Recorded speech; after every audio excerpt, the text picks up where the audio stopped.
Bienvenue à tous dans ce JT Éco de ce 11 juillet 2024. Au Libéria, le nouveau plan national du développement du secteur agricole a été lancé le 10 juillet pour une durée de 5 ans sur la période 2024-2029. D'un coût total de 718 millions de dollars, cette feuille de route sera financée à hauteur de 40%, soit 287 millions de dollars par des partenaires. Selon les informations, le secteur privé contribuera à hauteur de 30% en raison de 215 millions de dollars à l'enveloppe, tandis que le reste proviendra de l'État et de la participation des petits exploitants agricoles. Les interventions prévues sont principalement axées sur le développement de la chaîne de valeur des produits de base, en l'occurrence le riz et le manioc. D'après le ministre de l'Agriculture, M. Nueta, le NADP vise l'aménagement de 50 000 hectares dans les bas-fonds pour accroître la culture du riz et une augmentation de la surface consacrée à la culture du manioc de 20 hectares d'ici à 2029.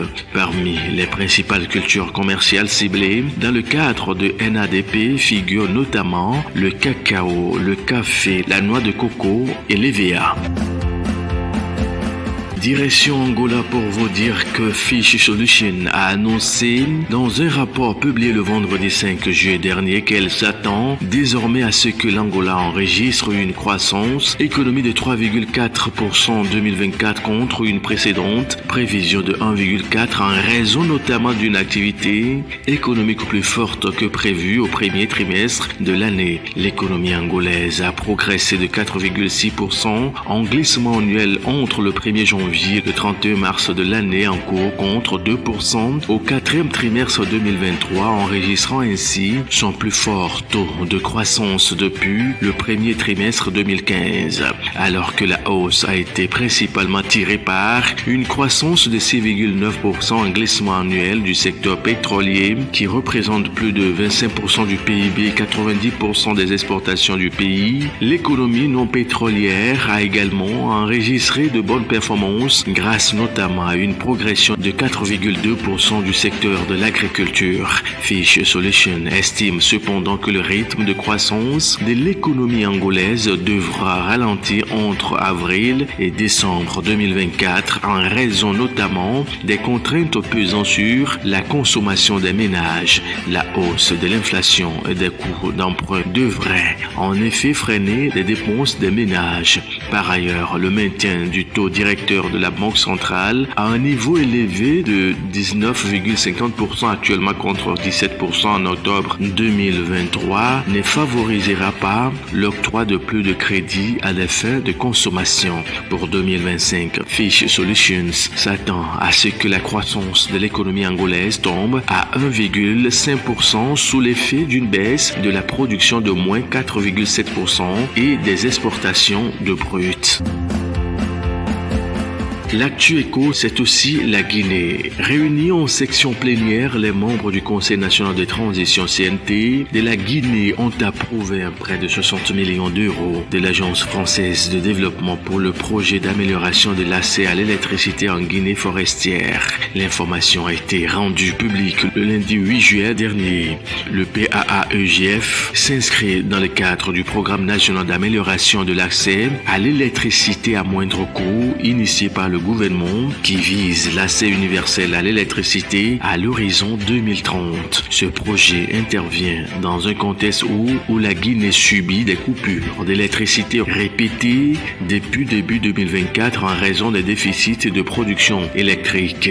Une panne à la centrale thermique de Tombo et une raison des pluies incertaines ont réduit l'énergie disponible de 75%, forçant la compagnie nationale EDG à rationner l'électricité pour les ménages et les entreprises. Selon le président du patronat guinéen, Atoumane Kaba, la crise affecte déjà 70% des industries. Dans un rapport datant de juillet 2022, la Banque africaine de développement a indiqué que le taux d'accès à l'électricité en Guinée reste relativement modeste. Il est de 41,1%, descendant même jusqu'à 19,3% en milieu rural. La Tanzanie, dans l'actualité économique de ce jour, le gouvernement cherche des investisseurs disposant du capital et de la technologie nécessaires pour relancer une usine de fabrication de pneus vieilles de 55 ans qui a fermé ses portes en 2007. Ces investisseurs devraient exploiter l'usine pendant une période de 33 ans avec une possibilité de renouvellement et y installer des équipements modernes de fabrication de pneus d'une capacité de production d'1 million d'unités par an. Le site devrait produire une gamme complète de pneus pour les voitures, les bus, les camions légers et les poids lourds afin de réduire les importations provenant de la Chine et de l'Inde. L'usine baptisée General Taya East Africa est située dans la ville d'Arusha, a été créée en février 1969 dans le cadre d'un partenariat entre le gouvernement tanzanien et le fabricant américain de pneumatiques General Taya, avec une capacité de production de 320 000 pneus par an. Elle a cessé ses activités en 2007 en raison de l'inondation du marché par des pneus importés à bas prix provenant essentiellement de la Chine.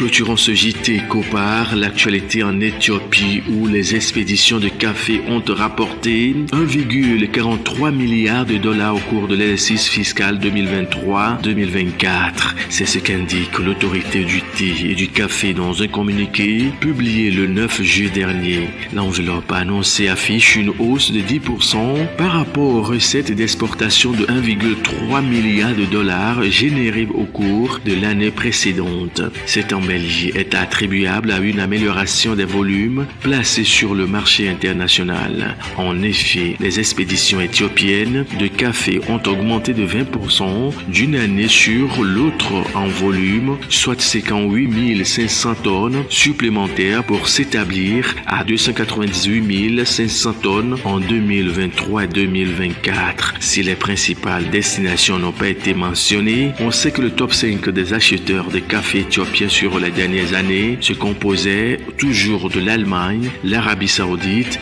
le Japon, les États-Unis d'Amérique et la Belgique.